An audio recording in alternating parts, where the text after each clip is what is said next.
Hey all, it's Game Medusa. I was going to show you some video from the adventure I ran with the prep video I did a while back where you saw the dungeon tiles and the whole 9 yards. I did some filming. It really came out crummy. So, I mean, it was like an hour and a half of boring encounters. I'd like to do something a little bit more interesting than hearing people talk about the rules and things like that. So I think I'm going to pass, and when they make a reappearance, which I think they're going to make in that Lizard Man Underground, which now is controlled by the Lizard Men, I think it'll be interesting. I think we'll be able to do more. Hopefully, people will be a little smoother on the rules. Some of my newer players won't be asking, obviously how-to questions. It'll be much more, role-playing and adventuring, and that's what we needed. The next adventure basically took them back. They ran into Will-O-Wisp and some zombies. They found a magical crest on a device that had a family that was linked to Waterdeep. So they traveled up to Waterdeep to return it, figuring that the magical item they had with the crest would be worth more to the family than it was to them. And that was indeed the case. The patriarch of the family was pleased to get his family heirloom back, find out that his son died gallantly. Whether he did or not, no one in the party knows. But the idea was that they made some friends. Now, what's going to happen from now on is the friends that they've made in Waterdeep are willing to send them on a little adventure into the biggest dungeon in Dungeons & Dragons, the Runes of Undermountain. If you guys have not seen this, you should, especially if you're playing Forgotten Realms. There's all kinds of interesting things here. Now, I always use my own content. I very, very, very seldom use any pre-made items, but I haven't done this before, and I kind of wanted to do this now since I've owned this this expansion for, 30 some odd years, whenever 2nd edition D&D came out. What I've done is, you can see the expansive first level here. Now, this down here is the entrance from the tavern above called, I believe, the Yawning Portal. It's kind of where you introduced role-playing characters to this huge multi-level dungeon. And I mean, it is incredibly huge. This whole thing you've seen that I've sort of just sketched out here is this little portion right here. That's it. And there are some offshoots, as you can see here. Now, I know what's here, or what's supposed to be here.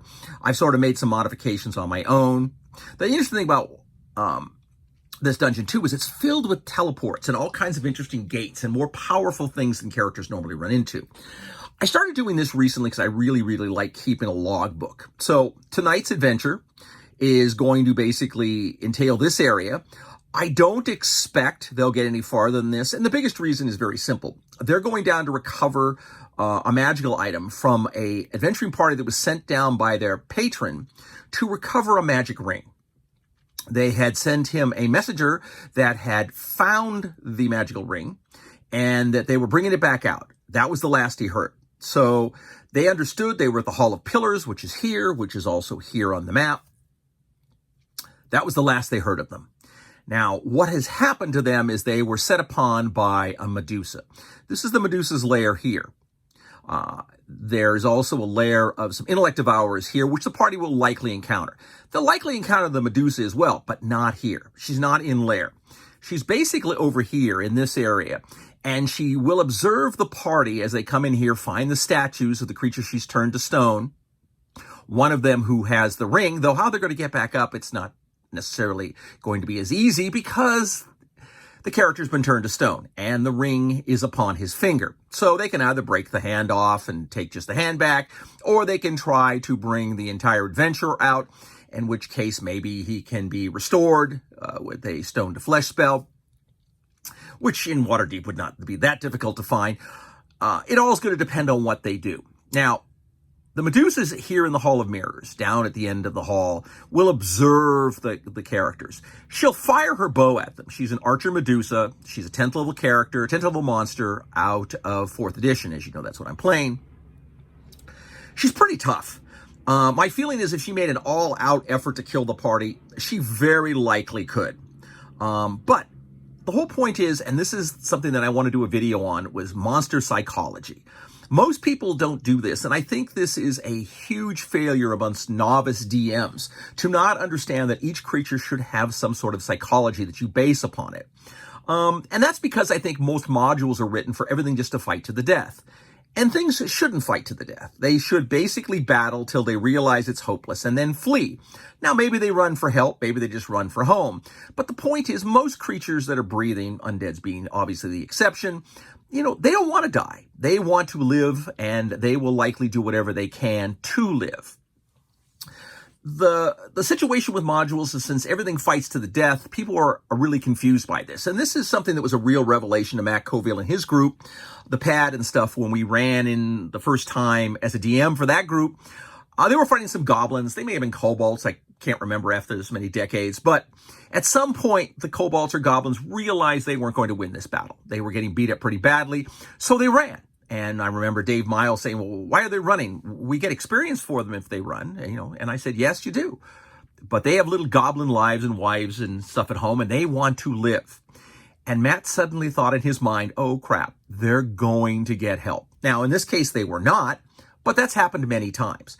And I think that changes the whole feeling of how games should be and are played. With the psychology for monsters, there's always that coming back for later to be an annoyance to the party. My Redcap story comes to mind about a goblin that they fought in very early adventures who got away and then harried him for the entire campaign with more powerful minions and monsters as he, of course, got better himself. But going back to this, the Medusa doesn't know what the party is. She figures it's a strong rescue party coming to find these adventurers that she dispatched. She has actually taken one of the statues back to her lair and broken pieces of the statue off, and then, as Medusas are capable of doing, converted the stone back into flesh and has been eating it, because that's obviously how they survive. They don't eat rock, they eat living things. They turn them to stone. That gives them a nice storage of free food for later, and then they can convert them back to flesh as they need to, usually just pieces at a time. That's what she's done here. So the whole idea with the Medusa here is to instill that level of fear and anxiety in the party. There's plenty of good monsters for them to fight, which are much more level appropriate than going to fight this large Medusa. So she will basically engage them with an arrow battle. I don't expect this to go any farther than this map, really because of the Medusa.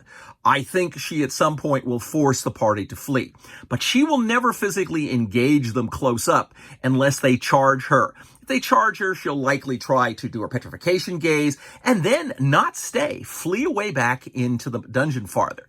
The reason is she does not know how powerful they are, and she doesn't want to risk dying because even though she is mightily powerful, she's all alone. She has no minions, she has no assistants with her, which could change.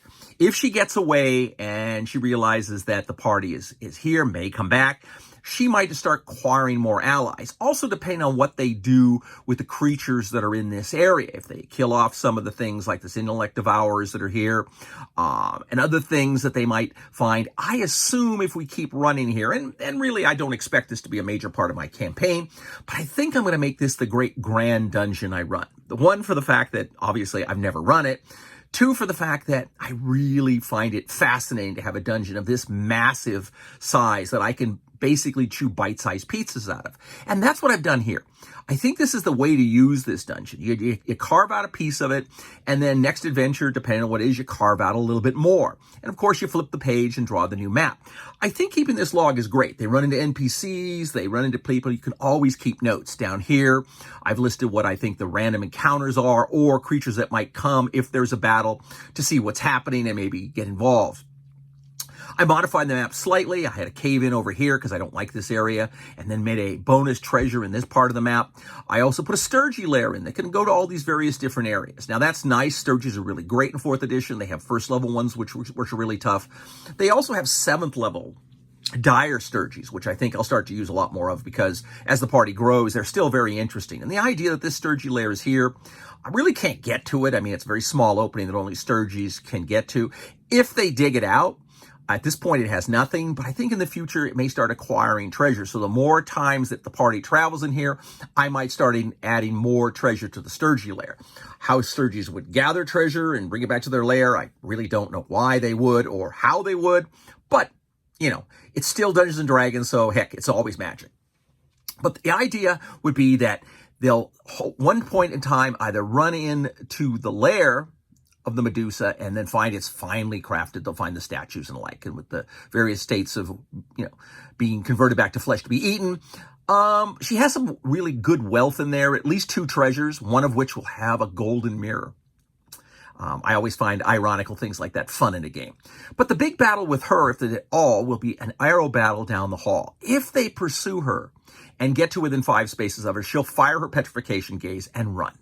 She doesn't have a desire, no matter how powerful she is and how powerful she is, to get in a battle with the party. She doesn't know who they are or what they are, and she doesn't want to risk her life. She'd be willing to put up a bit of a fight. It's possible the party could harry her all the way down and maybe fight her, maybe beat her. I would think that would be very difficult. It would cause a lot of casualties, but it could happen, in which case it would be really epic, and that story would change from there. But if they don't get her, which is what I anticipate, the story will go on in the future, if the party ever even gets back into Undermountain. But the great thing about it is I can keep all the outcomes here. I can keep what happens here, the log adventures of things that are going on, and that can be useful for the future.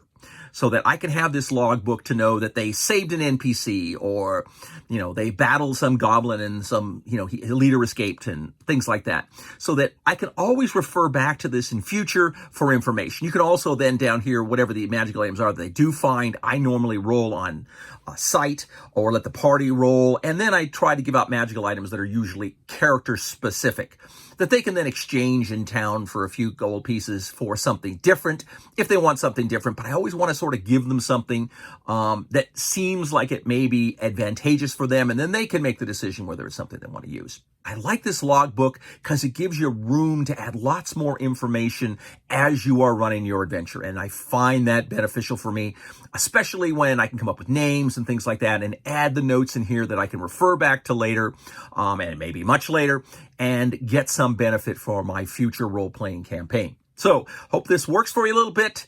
Until we have a chance to talk again, fight me devils fight, for I hate peace. I will try to get you some maybe live video from some of my games here soon, maybe with some tiles next time when they go back to face the lizardmen mano a mano. So be good, be safe, and game on out there. Thanks a lot. Talk to you later.